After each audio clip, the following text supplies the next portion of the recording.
L'agence Emploi Jeunes s'enrichit d'une nouvelle antenne régionale, celle de Koumassi.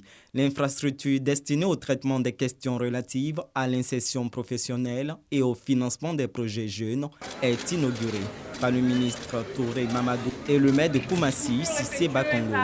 Le bâtiment est équipé en matériel informatique d'une valeur de 52 millions de francs CFA avec l'appui de la République populaire de Chine. La mission, c'est de mettre en œuvre le consensus conclu entre les deux chefs d'État, d'approfondir la coopération sino-ivoirienne dans tous les domaines, dont la formation des jeunesses, et dans le but de porter nos relations bilatérales à un niveau plus élevé au grand bénéfice de nos deux peuples. Le premier magistrat de la commune qui a réceptionné le bâtiment compte en faire un levier de plus pour l'insertion de ces jeunes administrés.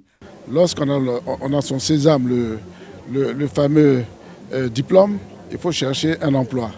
Cet emploi, lorsqu'on croit qu'on l'a trouvé, on est tout de suite heurté à un obstacle. On se heurte à un obstacle, celui de l'absence d'expérience. Cette agence Emploi Jeunes va résoudre ce problème. À ce jour, 3 241 personnes ont bénéficié d'1,102 milliard de francs CFA de subventions à Koumassi. Il est prévu pour 2023 des financements d'1,051 milliard de francs CFA au profit de 2239 jeunes.